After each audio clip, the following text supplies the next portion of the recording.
This is Countdown to the Open. I'm Lisa Abramowitz in for Jonathan Farrow. Moments away from the start of trading with a constructive tone to markets to end a very constructive quarter. Some of the best and some of the worst quarters since 2020 for a number of different asset classes. Russell doing better than good, up 0.7%, as you've got that bank sector really supporting it. S&P futures up about 0.25%. In the bond market, a constructive tone, although it's sort of not a lot of drama after a pretty tumultuous couple of weeks we can have right now. The euro weakening versus the dollar. 10-year yields 3.5%, and crude marginally higher here as people take a look at the potential for maybe a soft landing, maybe faster growth. I can never figure out the crude market, and I don't think a lot of people can right now. One sector to watch at the open is big tech. The Nasdaq 100 closing out its best quarter since 2020. For more, Bloomberg's Ed Ludlow joining us now from San Francisco. Yeah, good morning, Lisa, and happy Friday. Best quarter since that June quarter of 2020, but the second best quarter overall in the last decade. You look at the contribution of mega cap tech, that's a really interesting contribution, in part because many of those names that have had strong performance, particularly in the back end of the quarter, are trading at multiples and forward 12-month earnings above the Nasdaq 100. In fact, it's only Alphabet, parent of Google, that's trading at a discount to the main index right now. I think there is some concern. You referenced the Goldman Sachs note of 24 hours ago. We're still asking ourselves what happens if we go into a recession. And if we go into a recession, what happens to growth names in particular that are low margin or profitless, and how we might value those, because then growth expectations going forwards will come down. The mindset around the Fed also seems to have changed when we talk about the technology sector. Reading across the research this week, we've kind of moved on from the rates narrative. We accept that higher rates discount the present value of future profits, but we also look at the impacts of the Fed's balance sheet and what they've done from an easing perspective over the last 7 days or so. That relationship with the short end, the policy sensitive end of the curve, and the Nasdaq 100 still important. We still track it. One other data point that I want to pick out in today's Tech Watch column: investors have been piling into tech. Those that have been fleeing tech are insiders. If you look at the data tracking insider share sales, you have to go a pretty long way back, the end of 2021, since the flight in executive share sales within the sector are that high. Final chart there on your screen shows the lingering impacts of SVB. Look at the Goldman Sachs non-profitable tech basket, the white line, and its underperformance of the kind of more premium names in the S&P 500 tech sector. Good quarter, though. What did you call it? Constructive quarter. Ed Ludlow, thank you so much for that. Banks, as you mentioned, Ed, going in the opposite direction with the KBW Bank Index set for its worst quarter since 2020 after snapping a 4-day winning streak. Katie Greifeld joining us with more. Katie? Yeah, not quite a constructive quarter if you look at the banks. If you look at the S&P 500 overall for the past quarter, the 4 of the 5 biggest losers in the S&P 500 were banks. As you can probably guess, right down at the bottom is First Republic, down a whopping 89% this quarter. Still a lot of questions over this bank despite that $30 billion rescue package that came from some of the bigger banks. But what's interesting is that it's not just this quarter that regional banks have really come under pressure. If you look at the relative performance of KRE, that's the regional banks ETF, versus XLF, which tracks the sector overall, you can see that for 2 straight quarters, regional banks have been underperforming to the tune of double digits, and this quarter down about 19% relative to those bigger banks. That is the worst relative quarter of performance since 2009. Not a size and scope that you love to hear. So even though the worst case scenario right now seems to be avoided, or at least fears about it have gone away, Barclays was warning yesterday about a second wave of deposit outflows coming. As you can see, deposits have been growing steadily since the pandemic. We're going to get an update, of course, from the Fed this evening at around 4:15 p.m. Katie Greifeld, thank you so so much. That is the kind of data points that people are looking for at this moment. Joining us now is someone who has been spot on for a while with being a little cautious and leaning into duration. Now, perhaps more so than ever before, JP Morgan's Bob Michael joining us here on set. I want to start there. We talked just a couple weeks ago, it feels like a lifetime ago, about leaning into duration, about even more so stress in the banking system. Confirms your view. The markets come toward you. Are you doubling down? Do you feel it even more so, or are you starting to question it? No, I'm not questioning it at all. We're actually looking for an opportunity to add more duration to our portfolios. We're looking at the front end of the curve, 2- and 5-year treasuries. We're expecting a 50% backup from the rally that occurred in March. It puts the 2-year somewhere around 430, the 5-year somewhere around 380. We'd be a buyer there. We think recession is inevitable by the end of the year. What's the nature of that recession? And I ask this because it seems like, if not a soft landing, that it's not that deep of a recession that we can get through, at least by virtue of where risk assets are priced. Well, it's the central banks and the aggressive amount of tightening they've done. And it's not just the rate hikes, it's also quantitative tightening. There is a reverse multiplier for that, and that's sucking credit out of the system. I think actually we're transitioning in central bank speak from long and variable to cumulative and lag. The long and variable hit the regional banking system. I think over the next couple quarters, we'll see the cumulative and lag pound away at the economy. You talk about how you expect really an opportunity within the 2-year yield at a time when Fed officials keep saying, we're not going to cut rates, we're going to pause.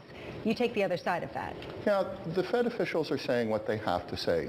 They're hawkish on inflation. They have to be. They were a little slow off the mark, and for the last year, they've been scrambling to catch up to inflation. Everyone's talked about Arthur Burns and not making a mistake of declaring victory too early.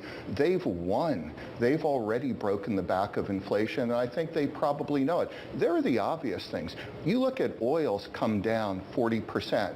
You've had a banking crisis. Banking crises aren't usually accelerated or aren't usually associated with an acceleration in inflation. They're disinflationary, if not deflationary. You look at personal consumption expenditures core today, you've had a 0.3.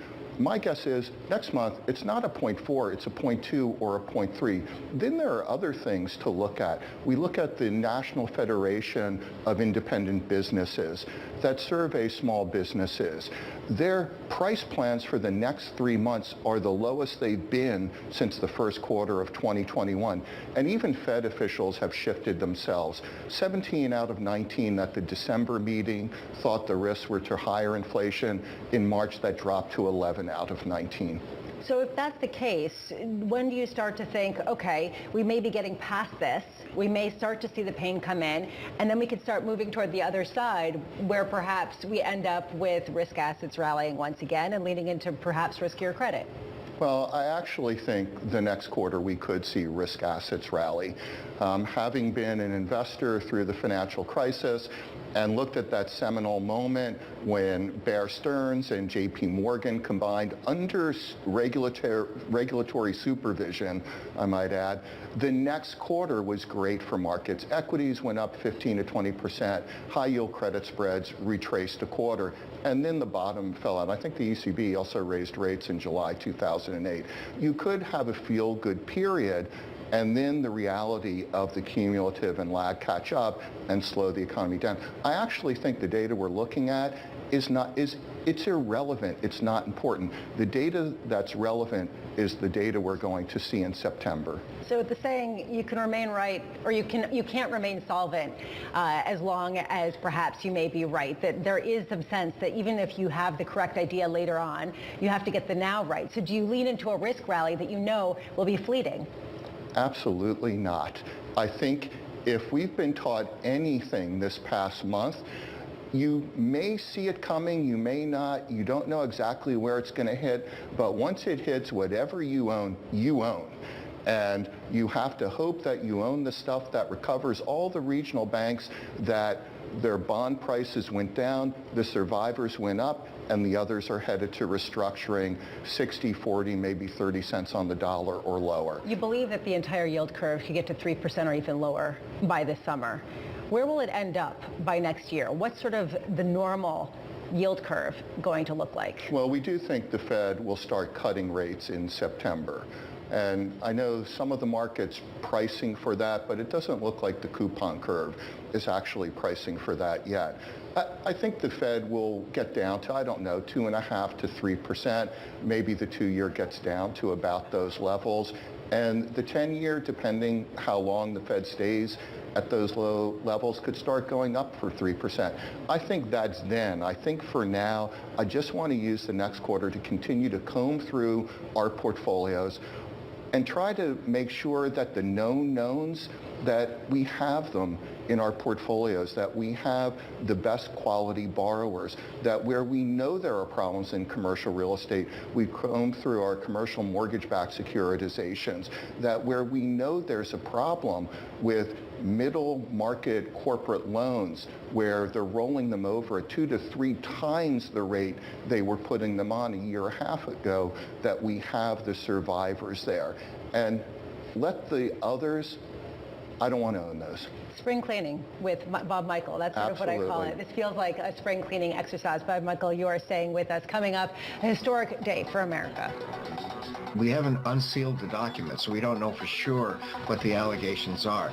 If they're what we think they are, my take would be this is a fairly weak case. This is just the appetizer, the hors d'oeuvre.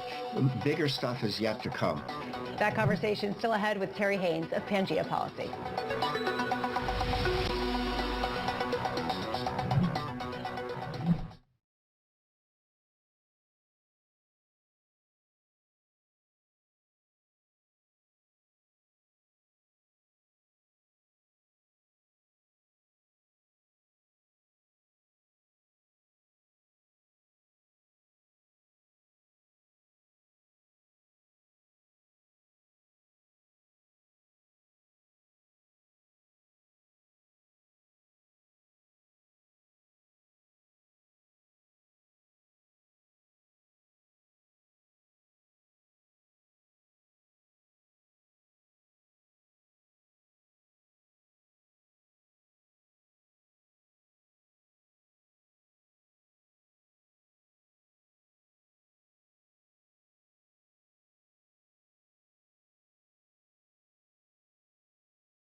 We haven't unsealed the documents, so we don't know for sure what the allegations are. If they're what we think they are, my take would be this is a fairly weak case. A novel legal theory relying on a convicted felon. The next three are huge. The Georgia vote, the taking of secret documents, and of course January 6th. This is just the appetizer, the hors d'oeuvre. Bigger stuff is yet to come. A Manhattan grand jury indicting Donald Trump, the former president, expected to be arraigned as early as Tuesday as he continues to deny any wrongdoing. Bloomberg's Simone Foxman joining us now from outside the Manhattan District Attorney's office. Simone. Yeah, that arraignment would take place here behind me, as would a potential mugshot, fingerprints of Donald Trump. That is what we know at this point. What we don't know is what these exact charges are, because they remain under seal and will remain under seal until that arraignment actually takes place. We believe they have to do with hush money payments made to Stormy Daniels back before Trump was elected in 2016 by Michael Cohen. But the falsification of business records, which is the theory behind this, is not a felony in and of itself. It's just a misdemeanor. So this would have to be perhaps tied into other potential crimes, and we'll see how that plays out potentially as soon as Tuesday. Lisa. Simone, thank you so much. Pangaea's Policy's Terry Haynes joining us now. Terry, I'd love to get your thoughts on what just has transpired and what the implications are for Washington and the policy road ahead. Good morning, Lisa. Three things. One, I think this is sad for the country because the country deserves better than the kind of endless bread and circuses that we've had with the Trump show and people trying to take him down all these many years. I think it's sad for the legal profession because this gets looked at by the country at large as politicized justice with a weak case. I mean, you've got polls showing that 60% see this as politically motivated, and 67% think Trump's payment was a personal expense. You know, and I'd add to that, you know, the idea of a developer in a large city fudging his or her books. I mean, that's pearl clutching time. I'm shocked to find out that happens. And, you know, finally, I'm going to be a little non-consensus on the politics. You've heard the consensus, but I think what ends up happening here is, first, this causes more Trump fatigue in the country generally, and that helps DeSantis because that's part of DeSantis's pitch, is that we need to move on past this, which most of the party does. Secondly, this may well appeal to the Democratic base, but I think it largely turns off swing voters because they just think it's more of the same. And thirdly, it actually allows Republicans to keep pounding on alleged Democratic sins, including Biden's own treatment of classified documents. So, I think this is not quite what the consensus has it to be. Terry, do you think that this increases the odds the U.S. does default on its debt, or at least bumps up and then crosses over the debt ceiling? I think that's a very smart question. And, I've thought, as you know, I've been very non-consensus since right after the elections last year that there's about a 40% possibility of default. I think they end up pulling back from it. But, some of your other guests said this morning, and I've been talking about this for months, there is going to be a lot of brinksmanship, and there's going to be a lot of volatility in the market as a result of it. I think what it ends up doing, frankly, is focusing Republicans in particular on the idea that what they need to be doing here is walking and chewing gum at the same time. They've all run, on local and state platforms, and those local and state platforms include different sorts of accomplishments. Just this week, for example, they've been doing this energy bill that some people characterize as a slap in the face to the administration. And what they need to be doing is a lot more of that, and I think they're going to focus on business as usual and trying to roll some stuff out instead of getting all caught up in the Trump show. Terry Haynes, thank you so much for being with us. Still with us is Bob Michael. And Bob, I want to move forward on the idea of not just debt ceiling debate, but also we're still dealing with questions around what actually transpired with respect to banking stresses and how much deeper it goes. What would you hope to see the government do at this point to kind of shore up your confidence that this doesn't bleed into something bigger? Yeah, I think, first of all, the regional and community banking system is vital to the U.S. It extends credit into middle America, and we need that. And I get a lot of questions from our clients about it. I think what we're seeing is the stresses are still there. I look at the Fed data. I actually saw borrowing at the bank term funding program go up by $10 billion. Money market assets went up by $66 billion. That money's coming from somewhere, and it reflects still a lack of confidence in the regional banking system. This reminds me of the S&Ls back in the late 80s, early 90s, when there were a lot of them. They ran into similar problems. Ultimately, the government had to create the Resolution Trust and Resolution Trust Funding Corp, which created securitized debt for investors to invest in. And that created a consolidation of the S&Ls at the time, and I think a relatively healthy banking system. I think we're actually going to need something similar to that now. I think we've got to go through a period where we reorganize the regional and community banks, put them on their own stable footing, and restore confidence again. As an investor, as part of the shadow banking system that everybody talks about, as we don't understand it, but it's there, you're there, could represent it. How do you play at a time when perhaps some of these banks are pulling back? Do you step in? Do you say, you know what, some of these banks are beaten up? Do you play which ones you see as an advantage, an opportunity? Well, there are those that have very good footprints. I think they're called now popularly the super regionals. Those make sense to us. Maybe that's the blueprint going forward. And then there are a lot of others that we're just concerned about. And we wonder, how does confidence get restored to them? I don't think the government can permanently backstop them through the FDIC. There's got to be some sort of reorganization coming up. What about the creditworthiness of the companies that you lend to, both public and non-public? Do you feel that perhaps there is a risk that they do become more vulnerable to defaults, to other distress, as banks pull back? Everyone's pulling back. The central banks are tightening credit. Now the banks have to tighten credit. And non-bank lenders ourselves, I did 5 client calls yesterday, and all of them were about, what do we own in our portfolios? And as you know, we've been as conservative as we could be, and they're drilling into specific line items and wanting to know. If they're doing it with us, they must be doing it with everyone, and that's going to cause private and public investors to pull back too. So where do you have to see, because you said that you think that there could be a rally in risk assets, so you're talking in particular about credit, but also equities in the next quarter before the declines come into place. What kind of yields make sense to you on average for, say, high yield, given the default risk that must be implied by a lack of credit? Well, I think if I can get a running start into this, we had years of excess free liquidity in the system, and it bubbled up in a lot of places. It didn't belong, and that's what's being sucked out of the system through quantitative tightening, and we're naive to assume there's not going to be pain. When the pain hits, when we get into recession, we're expecting high-yield credit spreads to go to a minimum of 800 over. I know they're about 500, but I actually can't find a recession where they didn't go to a minimum of 500 over. Where they're priced now was the one soft landing, and that was 1995. What kind of default cycle are you looking for with respect to that type of yield scenario? Well, defaults could get up to around 6%. I don't know that the public high yield market will go much above that. 94% of it will be money good. Even the worst of high yield cycles, when defaults got up to 10%, 90% of it was money good. It didn't stop the rest of the market for repricing.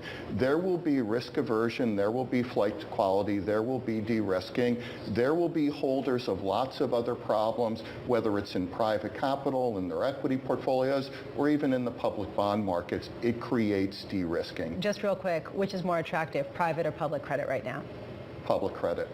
Bob Michael, thank you so much for being with us. Really appreciate it. Bob Michael there of JP Morgan. Coming up, the market moving events that you need to be watching. That's next in our Trading Diary.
About that all day yesterday.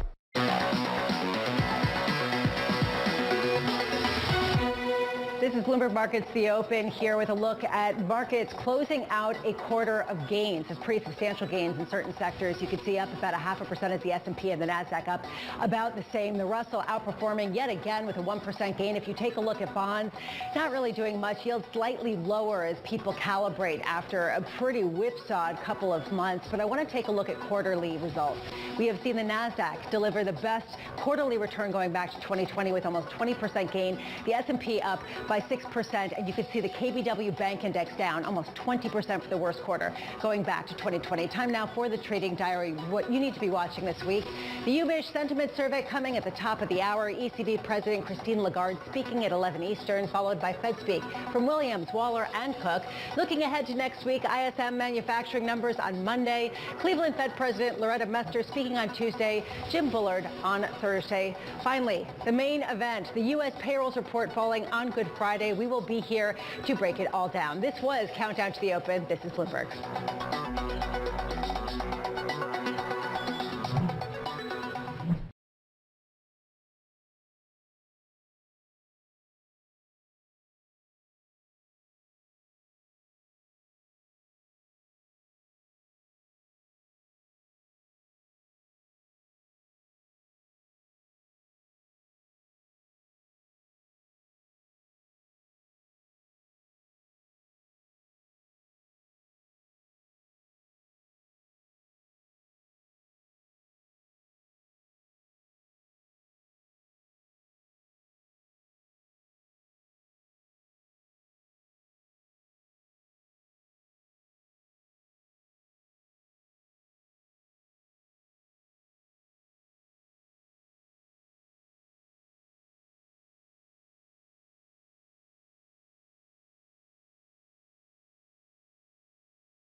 From the financial centers of the world, this is Bloomberg Markets with Alex Steele and Guy Johnson.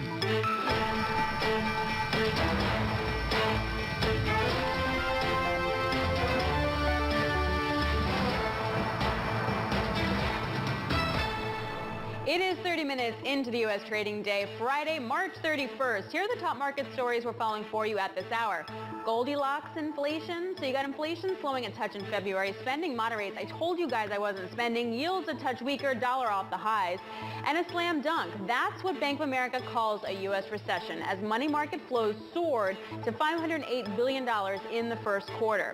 So buy U.S. stocks. You got Citi upgrading U.S. equities, downgrading European, saying a recession will push investors to quality and growth stocks. From New York, I'm Alex Steele with my co-host in London, Guy Johnson. Welcome to Bloomberg Markets. Whew, I feel like we made it. We made it through the first quarter. Oh my gosh, did we make it? And now I feel like we need a little bit of time to settle out. I'm not going to trust the trading that's going to go on today and Monday as we recalibrate our books here. Absolutely, but I think we've got to take a look at what this quarter has delivered. Wow, what a quarter it has been. It's been incredible. The volatility we've seen, particularly in front-end yields on both sides of the Atlantic, Alex, has been absolutely unbelievable. And what that tells you is this is a market that is confused, which has generated quite a lot of volatility, which has generated in many ways quite a lot of opportunities. What worked last quarter didn't work this quarter. What didn't work last quarter worked this quarter. So tech got battered last quarter, but wow, has it had a good time this quarter. So I'm trying to figure out what the narrative is coming out of this quarter and whether the next quarter looks more like this one, or we're going to get a different narrative developing completely. And we were talking about this yesterday too, that it still feels like this is in part a FOMO trade, right? Fear of missing out. When you get some kind of rally underway, we really push higher here. I mean, we're above the 50-day moving average. Is this going to be an actual breakout? And on what? That's what I really don't get. Yeah, I think it's on what. I think we still don't know. We still don't know what the Fed's going to do. We still don't know what the data are going to deliver. We don't know what impact this banking crisis is going to have. We don't know so much at this stage. It's really difficult, I think, to have conviction for the medium term. But short term, what is interesting, Alex, is that buying the dip has delivered. It really has this quarter, and it's been absolutely sensational. It's been one of the best quarters, I think the second best quarter we've ever seen in terms of dip buying. And there's some great charts out there that can really flag this for us. There's one of them, bargain hunting, alive and well. And I come back to this point, what worked last quarter didn't work this quarter, and vice versa. Tech has come absolutely surging back, Alex. So the question is, do you carry on buying the dip in the next quarter? Yeah. That is the question. Also, Howard points out that we're looking at maybe you might have a fundamental view, but you can't express that necessarily in the market because the market's still doing its dip buying thing. That's quite confusing. Michael Burry saying that I was wrong to sell, right? That was a big tweet from yesterday. He was wrong to sell in January when he said get out of stocks. Yeah. Was he early or was he wrong? I think those are two different questions, and I think timing is absolutely critical around all of this. So will dip buying deliver in Q2 is our question of the day. Jess Menton, Eddie van der Volt joining us to try and answer this question. Eddie, I'm going to start with you because you're standing right next to me. Do you keep buying the dip at this point? And which dip do you buy? Because this market's really nuanced at the moment. You can look at banks, you can look at technology. You've got to figure out where you want to play the game. Yeah, look, I think markets are still very skittish, right, after the reductions that we had in banks. But I think markets still, for me, are positioned for another shoe to drop. So I think there is an opportunity to get in here. So there's a bigger dip coming, is your point? No. I think as long as we don't get that complete banking crisis, as long as we don't get that big implosion, then I think the lows are probably in that case, right? And I think as to which dip you buy, I think you go back to the themes that we had running prior to the crisis, but I also think the new, which is like, you know, China reopening, value to slightly outperform this year with the exclusion of banks, and the one other theme that's really emerged here is a softer dollar. So I think you look for, and Alex is not going to be surprised that I say this, but softer dollar, commodity producers, commodity producing nations. So I think you go to EM, and I think you go to your commodities, and I think you go to your miners. Well, which is kind of in some ways what we were talking about at the end of last year. Okay, Jess, dip buying, talk about it. March 13th was the low for March, right, for the S&P, and then we had a nice 6% rally since then. Does that mentality, you think, continue? Well, the big thing is looking at some of the contrarian indicators. You were talking about the Bank of America data earlier about, obviously, the cash flows, but if you look at Vandatrack and look at the flows into single stocks, if you look at what's happening with retail investors specifically, they started giving up, especially with what happened in the middle of the month with the bank stress as far as these big big tech stocks. So looking at Tesla, Microsoft, even Alphabet, as well as Apple. But then the contrarian side of that is you saw big institutions as well as hedge funds going in and buying the dip on that. So typically that would be more of the contrarian when you see some weakness on the retail side, but you see the hedge fund and the institutional pie going in and buying. That could potentially mean that there's still more gains ahead. But then obviously the big question is if you're a long-only fund manager and you've already been rotating, especially into tech and growth stocks this quarter, how much further does that to go? And obviously we've seen such big gains in chip stocks. Maybe there's some room from that to come down a bit, but potentially a lot of these big funds could still be going back into some of these big tech names in the next few weeks. Yeah, it's interesting that we're actually seeing insiders just selling at a very aggressive rate in the tech space right now, which may be a useful clue maybe to what is happening in that space more specifically. Where do we take our clues from as we go into the next quarter? What I think has been fascinating has just been the volatility we've seen in the US 2-year. I can't remember outside of kind of major crises like the GFC where the 2-year has whipped around like this. How much of a North Star for the equity market, for other assets, is the 2-year right now when it's doing what it's doing? Exactly, and you wouldn't see sovereign bonds trading almost like meme stocks, right? And so the other big thing is looking not just at the 2-year, because that's obviously going to direct where things go, but also looking at the VIX and then the VVIX as well. If you're looking 30 days out, those have come down so much, and you would be kind of a head scratcher, right? Because we obviously have bank earnings coming up in the middle of next month, but when I've been speaking with volatility traders, they're talking about how this is really shifting more away from the macro to the micro. So as in, what are we going to hear from chief executives moving forward?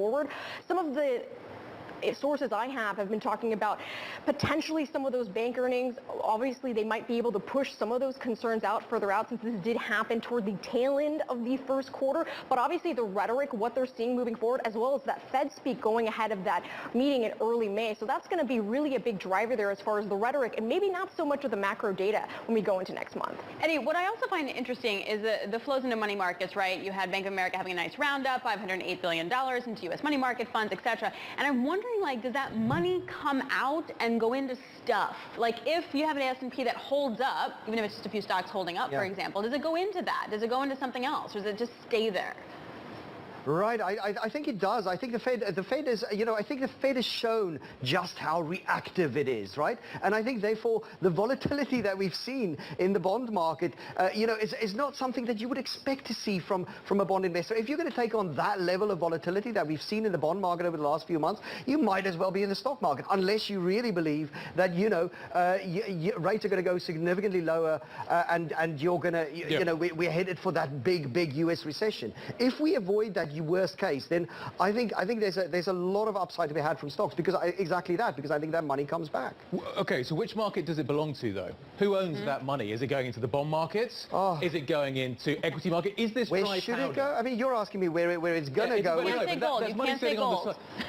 No, I won't say gold, and I won't say miners again because. But if you've got all this money sitting on the sidelines, that's dry powder. In theory, that money is waiting. It's hiding at the moment from the volatility, but it's waiting in theory to get reinvested. So is it going to get reinvested on a big dip? How does that money, does it dribble back into the market? Does it come in sort of one big... No, I think it dribbles back. I think, like I said, I think, the skittish horse analogy works for me. I think the market right now is worried about the next shoe to drop. So it's going to wait for a slow feeding of data that shows that the banks are stable, and then that money comes back. Does it go back into tech? I really worry about the tech sector because I worry about the fact that the tech sector is letting people go. They are selling their own shares, and at the same time we're saying, well, this is just going to continue doing well. I don't think that the gains that we're going to get from things like ChatGPT is a this quarter story, right? I think that's much further down the road. But I still like the China reopening story. We had in the West, in other markets, we saw several quarters of very significant gains on the back of people spending money. So I do like the themes that we had prior to the banking crisis, with the exception of European banks and so on, because I think European banks right now, people are going to be worried that they're going to hoard cash. So I think that's the one part that I take out of my pre-banking crisis equation. Okay, Jess, what do you think? If we see the money come out of money market funds, where does it go? Well, that's a great question. And obviously, it probably will still go into some corners of the market, especially equities. But something in addition to what's happened in recent weeks, obviously we talked so much about technology and growth, but look what's happening with REITs and then also utilities in the last few weeks. You have, like yesterday, and for regionals, instance, they keep getting better. Yes, they keep getting better, right? Obviously, if you're looking at a quarter basis, not so much. But that tells you that the search for income is definitely on. So not even just technology, but if you're seeing that money go into REITs, also there's a bit of some short covering as well happening there. But we also are seeing that in that dynamic as far as what's happening in the bond market, and then you're seeing people chasing that in REITs as well as utilities. So that's going to be another interesting dynamic to see how long does that continue as well going into next quarter. All right, guys, really good conversation, a fun way to set us up. We're going to talk about this throughout the next couple hours. Just mentioned Eddie Vandervalt. Thank you both very much. Well, coming up more on the insight, the question of the day, will dip buying deliver for you in the second quarter? Liz Young, SoFi Head of Investment Strategy, will be joining us next. This is Bloomberg. Early in March that I might think we would need to do more work, and the banking stresses and what I think is at least a possible response of banks in terms of their own liquidity needs has influenced that. And so it's certainly one of the important things to factor. I continue to see, given the resilience in our economy, that there's a pathway that we can bring inflation down without a significant downturn.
Bloomberg has the Fed coverage you're looking for. Today, an exclusive interview with Boston Fed President Susan Collins. Restoring price stability does remain our imperative. For all your Fed coverage, keep it tuned to Bloomberg, your global business authority.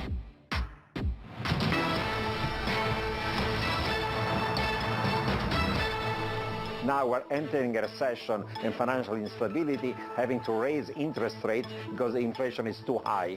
So we get inconsistency and a trilemma. We cannot achieve price stability, maintain economic growth, have financial stability at the same time. So eventually we'll have an economic and financial crash. That is a beautiful shot. Nouriel Roubini, chair of Roubini Macro Associates, earlier today on Bloomberg Television. So let's get to the question of the day. Will dip buying deliver in the second quarter? Joining us now, Liz Young, SoFi Head of Investment Strategy. Liz, it definitely paid off in the first quarter. What do you think for the second? Yeah, it paid off in the first quarter, particularly in NASDAQ stocks and those top 100 NASDAQ stocks, so the QQQ. we had a 15% quarter in those indices, and I don't expect that we're going to continue to have 15% quarters as the year drags on. So I think what happened a lot of in the first quarter was that we saw yields come down with the expectation that some of the fear that got baked in March was going to be very disinflationary and that it would sort of take care of some of this for the Fed. As yields came down, investors piled back into the stuff that they wanted before yields went up. So here we are again with this sort of big rally in the growth names. I don't know if and when it ends. I don't think anybody really knows that, but I will say that I think that this is a bit extended given the fact that we still just had our last rate hike only about a week ago. So Liz, is it fair to say that you buy the dip but don't chase the rally? I wouldn't even buy the dip here. First of all, there hasn't really been much of a dip since maybe early March, but I don't know that I would buy a dip here. I think that this is something where if you ended up now overexposed or overweight some of those growthy names again, this is an opportunity to fade some of it, bring it back to whatever you would consider your strategic target, and make sure that the portfolio is exposed to things that can do well in a downturn as well. So it feels like tech is trading, though, in part because it's looked at as safety and growth. Is that true? I think it's true in some regards. So this is a really nuanced opinion of mine, but if you think about the fact that I am cautious for 2023, or at least for the next 3 to 6 months, because I do think that the economic data and the earnings data is going to get worse before it gets better. However, this will now be, if we have fear come into the market, this will now be because of recession fears, not because of rate hike fears. So what we saw in 2022 was very much rate hiking and monetary tightening fears, which obviously brought down growth stocks. If we have a pullback, which I do expect that we'll have a pullback, it's very possible that things like cyclical sectors, financials, industrials, even parts of energy will get hit harder than some of those growth names because the growth names already saw their big bruise. That doesn't mean that they won't go down, but I do think that they could protect a little bit better in this next wave of a pullback. The next wave. Liz, when you talk about this pullback, of what order of magnitude are you thinking? And what would encourage you to start putting money to work once you've seen it? Like, how bad does it need to get for you to think, you know what, this is an opportunity? Maybe it's a tactical opportunity rather than a strategic one, but this is an opportunity. So it's less about the actual level of the S&P for me than it is about the ingredients that occur around the margin. So things like confirming an earnings recession. You want to be able to feel like earnings have actually been revised down enough and that expectations are low enough to reflect the stress that corporations are going through. We just had our first quarter of negative earnings growth. I would expect another quarter of negative earnings growth when we start getting Q1 results. That confirms an earnings recession. So once those estimates come down and you see a year-over-year contraction in the expectations, that's something that would actually make me a little bit more bullish. I also think that some of the economic data needs to start softening. Yes, inflation is coming down, but it's not down far enough. Even PCE today is still twice the target of what the Fed wants it to be. So we need to see things like the labor market softening a bit. We need to see demand coming down more. And I worry that if the Fed does pause or if there is some sort of negative headline risk that the Fed has to rescue again, that we'll just see demand pick back up and inflation is still a problem. 100%, but I'm trying not to spend. I feel like that definitely helped this last quarter. Hey, Liz, I'm looking at the KBW, the ETF, right? It's had its worst quarter since March of 2020 in terms of how much it's gotten hit. What do you do with banks? They're obviously going to have some serious profitability problems, but it's like, how do you get constructive on equities if banks aren't a part of it? How do you trade them? So as we know, banks are the first group to report in quarterly earnings, and that will pick up in earnest the second week in April. I don't think you try to trade them ahead of that. Look, there was a big bounce off of the fear mongering that happened earlier in the month because it was sort of crisis averted, right? We had this big scare assuming that maybe it would be contagious across the whole system. It turned out not to be yet. And then we had a big bounce off of that drawdown. because earnings are going to come out and we're going to hear from all of these banks within the same 5 days or so, I think it's really important for investors to listen to the narrative, listen to what CEOs are saying. It's less about the actual results than it is about what they're going to say about the future. So all of this has been about tightening lending standards. I think we're going to hear a lot of messages about tightening lending standards and making sure that they're doing good risk management for the rest of the year. If you want to trade banks, wait for the volatility of earnings season to pass. Liz, what about the Fed? When are we going to get clarity from the Fed on what happens next? Because at the moment, the Fed seems reasonably indecisive, and I can understand why. There's lots going on. The bank's certainly one factor in the mix. The 2-year in this quarter has been all over the shop. Do we need to see that calming down, that volatility in the bond market calming down, before we can make kind of big calls on where equities, et cetera, go next? Yes, and I don't mean to be so black and white about that, but yes. So the volatility that we saw, particularly in the 2-year Treasury in the first quarter, is literally off the charts. I mean, it's more volatility intraday than we even saw in 2008, 2009. That is not a condition that you want to be in order to feel like equity markets are stabilizing. So we do need the volatility in the Treasury market to calm down a bit. It's going to continue to be affected by the Fed. Now, indecisive, I'm not sure. I think that they're probably leaving their options open, but that makes the market indecisive about what's going to happen. As we know, the Fed has signaled that they don't expect to cut rates before the end of the year. The market still expects them to cut 1 or 2 times. Somebody's going to be wrong. And at some point, the market or the Fed will have to come down or come up in order to meet what's actually happening. Unfortunately, I don't think we're going to have an answer to that until probably May or June, when we hear from them again and know what they're going to do with the next few announcements. Away from equities for a second, Liz. If you wanted to put some money in a safety play, what is that right now? So what's interesting about what's happened even during the fear of March, yes, we saw a lot of inflows into things like short-term treasuries and money market funds, but there wasn't even this huge outflow from the equity market. So if you're an investor that is not ready to exit the equity market, just make sure that you have some of those defensive sectors, classic defensive sectors like utilities in particular. Although the dividend yield is below short-term treasuries, I'm fully aware of that, but you're not necessarily owning this for the dividend at this moment. I think you would own utilities for the downside protection. I would be careful with things like consumer staples, because if we do go into an economic contraction, the consumer is a big part of that, and consumer spending hasn't been hit as hard as you would expect it to be in a recession yet. Also, consumer staples are pretty expensive. I think gold is a good place to be. I still think the short-term treasury curve is a good place to be, even with the contraction in yields that we've seen, still above where they've been for the better part of the last 10 years. Liz, fantastic as ever. We always appreciate your insight. Thank you very much indeed for joining us. Liz Young, SoFi Head of Investment Strategy. This is Bloomberg.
Time for the Bloomberg Business Flash. A look at some of the biggest business stories in the news right now. I'm Lisa Mateo. In Canada, the government has approved one of the biggest corporate takeovers in the country's history. Rogers Communications' $14.8 billion takeover of rival Shaw Communications has cleared all other legal battles. Rogers had to promise to create 3,000 new jobs in Western Canada and invest more than $4 billion to expand 5G coverage and services. Bloomberg's learned that Tesla is looking to build a battery plant in the U.S., and it would likely be a controversial arrangement with China's dominant electric vehicle battery maker. In recent days, Tesla discussed plans involving the company CATL with White House officials. And satellite launch company Virgin Orbit is ending operations indefinitely. It's succumbing to growing cash crunch pressures that have paralyzed startups. Virgin Orbit is cutting 675 jobs. That's about 85% of its workforce. The company is tied to British billionaire Richard Branson. It had a high-profile launch failure in January. And that's the latest Business Flash. Guy? Thank you very much indeed, Lisa. Alex, this is going to get really interesting. This cash crunch that we know is going to probably come from the banking sector fallout, how it affects companies. Now, I think Virgin Orbit probably is a slightly kind of idiosyncratic case, but nevertheless, I suspect we're going to see more and more of this coming through. There was an interesting chart, I think it was from Nomura earlier on, also showing what's happening with M2 money supply and how that's falling rapidly. That said, still a lot of money sloshing around the system. Yeah, but you know, with the Virgin Orbit, obviously you can look at that as idiosyncratic because it's Virgin Orbit, but I do think it's an interesting point of companies that are already capital intensive, that are trying to use a lot of money to transition into a green investment. That's going to be a huge cash crunch, which we will talk about with Jeff Curry, head of commodities research over at Goldman Sachs, in just a second. This is Bloomberg.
about an hour into the U.S. trading session. We also are very close to making it through the first quarter. Katie Greifeld is tracking some of these moves for us. Hey, Katie. Hey, Alex. Yeah, it is finally the end of the quarter, and we're seeing stocks rally a little bit to close out the trading week as well. You have the S&P 500 and the NASDAQ 100 both up about 0.5%. It is absolute crickets in the bond market. The 2-year Treasury yield not even down a full basis point, a much different way than we entered this week. And you can see the Bloomberg Dollar Index getting a little bit of a bid up about 0.1%. But let's get into some of those micro names because we have some interesting stories here. Of course, we have some of these Trump-linked stocks rallying today after news of the former president's indictment. You can see that Rumble, it's a video sharing platform that has a conservative bent. It's up about 6.4%. And of course, Digital World Acquisition Corp, this is the SPAC that is taking Trump's media company public, rallying as well, up about 7%. Surged as much as 19% in the pre-market. So that's what's rallying. You look at what's not doing so well. It's profitless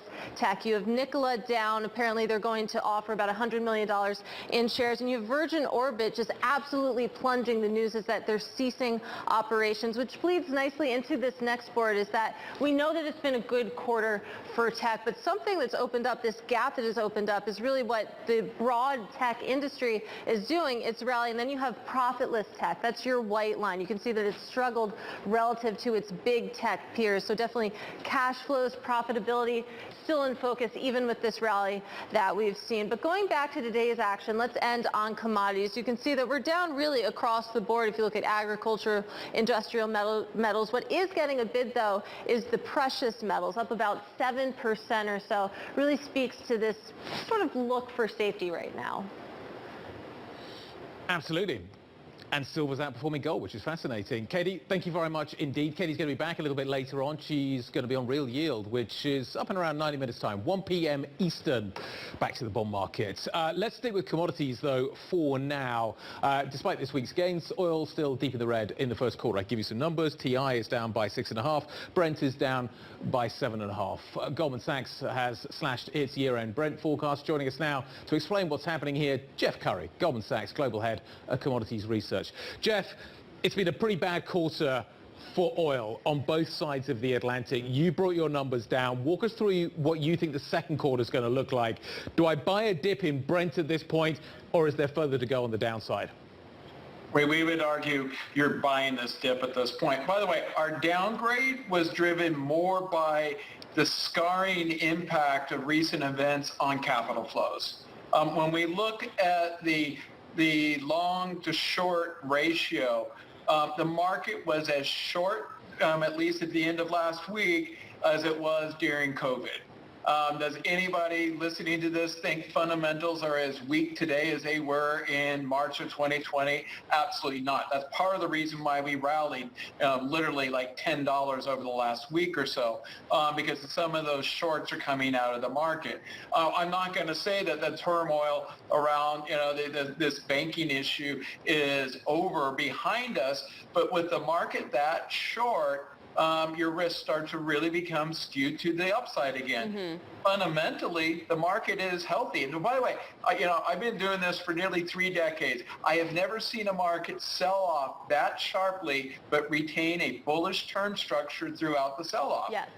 Typically, the front end gets crushed and the term structure becomes bearish. It did not happen. So Jeff, and to be fair, I mean, you went from 100 to 94, and like your thesis is still intact. It's just $6. It's just like kind of re-rating from from the base at which we're coming from. Mm-hmm. What kind of catalyst would we need to see to really have some momentum here in the oil price? What's it going to be?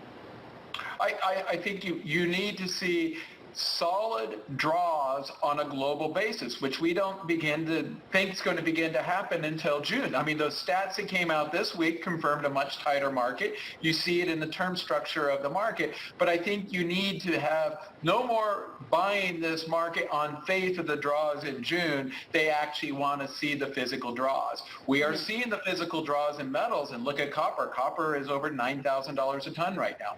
So, and to that point, it feels like to get the physical draws, we need 2 things to happen. You need Russia to come out of the market and China to come back into the market, / refiners globally have to come back to work. How do you see those 2 factors then playing out, Jeff? Both of them are happening. When we look at the high-frequency Russian production data, it shows it's rolled off. We're down 300,000 to 400,000 barrels a day. When we look at the Chinese nowcast for oil demand in China, it's over 16 million barrels per day versus a low back in late November, early December of 14.75. The macro data in China reconfirm and reinforce a solid recovery taking place in China. So all the moving parts are going the right direction. It just takes time. Now, the bigger issue goes back to the financial one. This was a real scarring event for investors. The question is, who's going to come back and when are they going to come back? And ultimately, the physical market through backwardation is likely going to have to drag this market higher before they become convinced to come back in. Jeff, Alex is the commodity person. I'm the airline person. We've seen a whole bunch of airline upgrades today out of Barclays and a number of other houses as well, talking about the idea that we're going to see really solid demand. China's coming back. You've got a reasonably solid story developing, continuing to develop in the United States. What does product demand look like? Where are you looking in the product market in terms of where demand is strong right now, and where are you starting to see cracks maybe emerging? Actually, it would be the other direction. Let's remember that China is the largest commodity consumer in the world, the largest importer in the world, and the second largest economy in the world, shut down at the end of last year. That put a lot of pressure on markets. By the way, when we sold off in December of last year, remember that big sell-off? Front of the curve went down. That was physically driven. If anything, right now, the physical side is improving, demand is improving, margins are improving, and I think the key point here is during that big sell-off in March, when we look at refining margins and the in-use product margin, it hung in there, and that the refining margins show you this is not damage to in-use demand. Jeff, let's go to the supply issue when it comes to, say, the Western producers for a second, because the cost of capital is going up straight up from the Fed. Then we also have some banking issues, and we can expect kind of constrained credit. There's going to be some regional banks with heavy exposure to energy companies here in the U.S., and I'm wondering how you guys are modeling this out and the pressure it's going to put on some of these guys and the lack of spend that we may see because of it. Well, when we look at consumer behavior, regional banks don't need to have specialized knowledge to underwrite consumer loans. The consumer loans can go to the big banks. They can go somewhere else. The local investment into like the shale patch requires specialized knowledge that only the local banks have. And so when we think about the impact, right now, we're developing our thought process there, but we took down production by about 100,000 barrels per day. But we still don't understand the full impact. Why didn't we take it down more? Is because when we look at the cash flow of these companies, they don't need that credit right now. But the longer we stay at these levels, the bigger the demand for the credit becomes and the bigger the issue becomes. But I think your bigger issue here, cost of capital is going up. Prices are below that cost of capital. Why? Because rig counts continue to erode in the oil patch on a regular week-by-week basis, which is telling you we're not at price levels that's incentivizing more drilling. So your point, cost of capital has definitely gone up substantially. Jeff, we're seeing some fundamental changes in the dated Brent contracts. We're seeing U.S. product being rolled into that contract, and I'm wondering long-term whether that ultimately means a lower Brent price and presumably, therefore, by extension, a closer correlation between Brent and TI. How does this, what impact is this going to have? Well, when we think about a consumer price, then this is it more broad. Show me a contract anywhere in the world of any commodity that's driven by a producer area. That's why WTI failed as being a benchmark once the U.S. became net long oil. Commodity contracts are driven by consumers, not by producers. And you need to have a consuming area that has substantial amounts of storage. Another point about this, about will this drag anything down, is that when we look at markets that are more highly liquid, they always trade at a premium versus markets that are not. This is the point, like take, condos in New York versus co-ops in New York. Which one trades higher? The condos trade higher than the co-ops because there's more liquidity for them.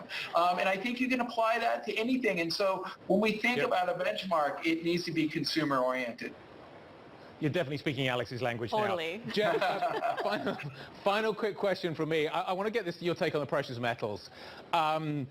Gold this quarter up by 8.5%. Silver, though, is actually outperforming a little bit, certainly over the last few weeks. People are piling into precious metals right now. Jeff, is that the right trade, and which one do I want to look at? Absolutely. I mean, we've seen a big rally in gold. We just took our forecast up to 2050 or 2050 per troy ounce. But I think the key point here is unless we see outright cuts from the Fed, getting too far above 2100 I think would be difficult. The reason why you see the outperformance of the silver versus gold is silver goes into the solar panels. So you get two plays at the same time. You get a hedge against inflation and recessionary risk in silver, plus you get the green capex play coming off the back of the IRA. So that's why the demand for silver for the same purpose of gold is higher than it is for gold, because you get the two plays. You get the green capex play, plus you get the hedge against inflationary risks. Jeff, in a word, what's your favorite metal? What's the price target? Copper. Long term, we still stick to the 15,000, and that's the play on the IRA.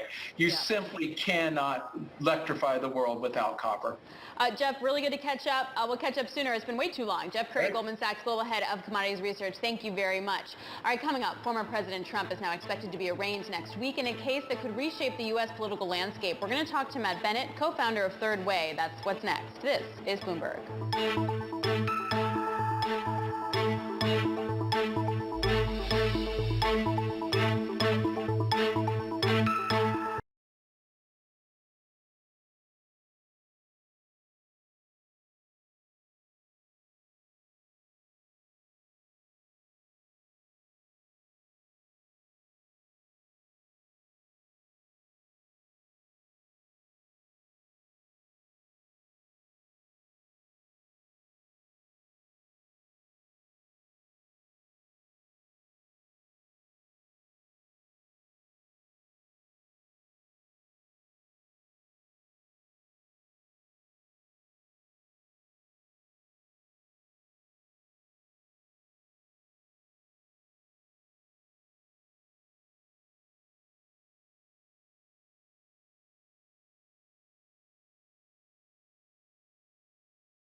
Keeping you up to date with news from around the world, here's the first word. I'm Lisa Mateo.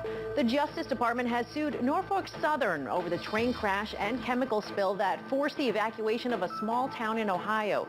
And the suit seeks to ensure that the railroad pays the full cost of the environmental cleanup. It says chemicals polluted local waterways and then flowed downstream after the crash in February. No response yet from Norfolk Southern. Bitcoin has made a surprisingly fast exit from its crypto winter. With a roughly 70% gain, the notoriously volatile digital currency is closing out its best quarter in 2 years. And it's the best performing asset class by a wide margin. Market watchers are at odds for the reasons behind the big rally. And history has been made as Donald Trump becomes the first former U.S. president to face criminal charges. The Manhattan grand jury has decided there was enough evidence to move ahead with a case against him for his role in paying hush money to a porn star during the 2016 election. Trump's lawyer said he could be arraigned as early as Tuesday. Trump describes the case as the latest effort by Democrats to destroy the Make America Great Again movement. Global news powered by more than 2,700 journalists and analysts in more than 120 countries. I'm Lisa Mateo. This is Bloomberg. Alex. All right, Lisa, thanks very much. All right, for more on President Trump's legal issues, want to get to Bloomberg's Simone Foxman, who is outside the Manhattan DA's office with the latest. You're on the ground. You're getting the color, Simone. First of all, welcome to New York. You moved from Dubai, so welcome to the New York Bureau. What are you noticing on the ground? Much colder here, I'll say, than the Gulf. But what we're seeing here is a horde of journalists. We're not seeing a ton else going on. There's not been many protesters that I have seen, at least. There is a bit more of a police presence, especially after the police department told all uniformed officers to be prepared to be on duty today, just trying to be ready to deal with whatever they may face. But we do expect this location in lower Manhattan to really become a potential media circus over the coming days. Trump's lawyers saying that the former president does intend to turn himself in, and that he's likely to do so here as soon as Tuesday. We don't know whether he will actually move forward with a perp walk. We do understand he will go inside the building, get his mugshot taken, get his fingerprints taken, and then ultimately be arraigned in front of a judge. Again, that could happen as soon as Tuesday. Simone, I will add my welcome as well. Thank you very much indeed. Bloomberg's Simone Foxman outside the DA's office. Let's get more insight into the impact that this is going to have, particularly on former President Trump's 2024 presidential bid. Joining us now, Matt Bennett, a former deputy assistant to Bill Clinton and co-founder of the political think tank Third Way. Matt, from a purely political perspective, is this a positive or a negative for Donald Trump? The answer is yes to both questions. It is probably a positive, believe it or not, in Republican politics because this plays perfectly into Trump's core claim about who he is, which is that he is a victim. For the last year and a half, Trump has said nothing, the last 2 years, other than I am the victim of the deep state, I'm the victim of Democrats, I'm the victim of a system that is trying to keep me out of power. And, you know, there's nothing that says I'm a victim like being indicted. However, what we found in 2022 in the midterm elections is that Americans are done with all that voters in the general election picked mainstream over extreme, and they picked normalcy over chaos. And nothing says chaos like being indicted for paying hush money to a porn star. Matt, I also wonder how this affects the Republican field as we head to the nomination fight. It feels like Republican candidates are going to have a really thin line on their hands, right? It's how do they appeal to Trump's base by supporting Trump while also not supporting Trump? How does this complicate it? It's extremely complicated, and what you're seeing from people like Ron DeSantis and Mike Pence and Nikki Haley is a lot of confusion about what to do here because they have to make the obligatory statements about how the DA here is overplaying his hand and how this is, some sort of unjust prosecution of Trump, while at the same time prosecuting their own case against Trump. So it's pretty complicated. I will say, though, that Republicans seem very united behind this fundamentally un-American idea that Trump is above the law somehow. And it's very disturbing to hear people like the Speaker of the House saying things that really undermine faith in the justice system. Absolutely. and obviously we've seen the impact of that in the past. Matt, money matters. Money matters in a really big way. How does this affect Donald Trump's ability to raise money? I would guess that he will get a bump in his fundraising, especially his online fundraising, because, again, this plays into the victim card that he plays from the bottom of every deck. And I think his supporters, his core supporters, the ones who are likely to give him money, are going to respond to that. It is going to make it even more difficult for him to raise money from big dollar donors, many of whom were very strong supporters of his during his presidency, but have started to abandon him in the years since. So I think what you'll see in his donations is that the average amount of his donations goes down, but perhaps the overall amount that he raises goes up as more small dollar donors give and fewer big dollar donors give. Matt, we do markets here, we do economics, we do all of that. And politics affects all of those regions. How does this affect how to invest money? How does this affect looking at policy going forward? Does it? I mean, I was amused to hear earlier in your broadcast that Trump-aligned companies are going up. Their stock prices are going up today. Look, I don't think this is going to have a huge impact on markets. The markets have certainly priced in that Trump is a chaos agent. If he wins the nomination, which seems likely at this point, he's leading by enormous margins that are going up, not down, then I think the markets are going to have to contend with the fact that this guy could become president again. Yep.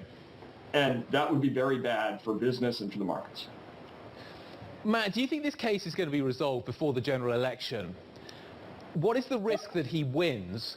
And if he does win, doesn't that undermine his victim narrative and the whole kind of beating on the rule of law thing?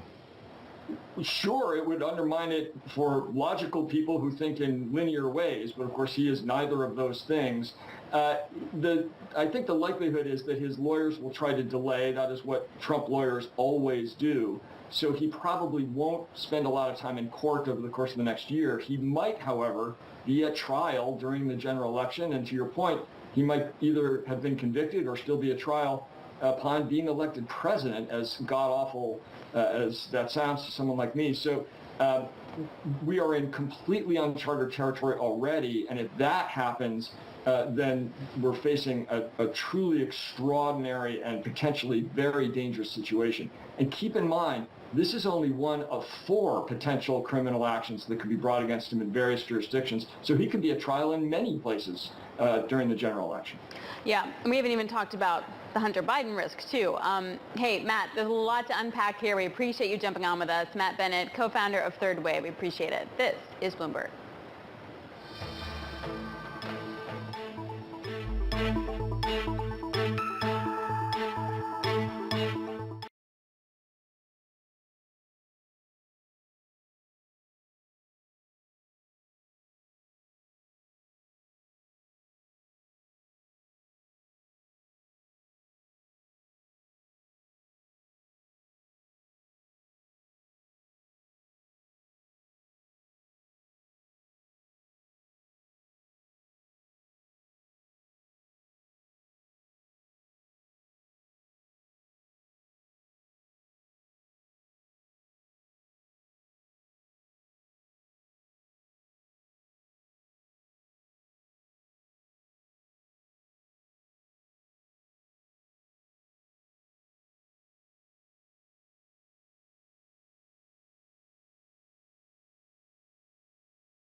So we are mere moments away from the end of the first quarter for European equities.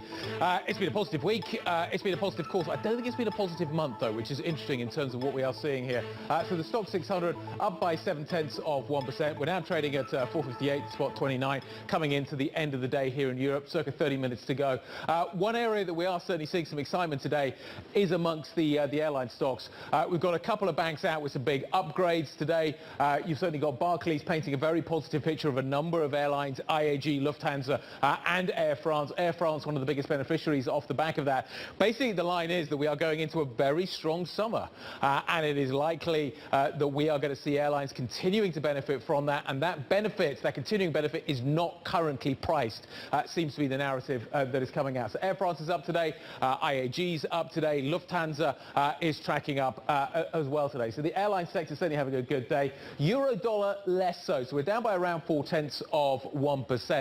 Basically, we had two big pieces of inflation out today, one from the United States and one from Europe. And in some ways, both were a little bit of a miss, but it does seem as if the dollar has come out on top in terms of this trade. So we're 108.61. People are talking about sort of a move through 110 into 115. Anyway, we've got much to talk about. Max Kettner is going to join us from HSBC in the next hour. Looking forward to that. This is Bloomberg.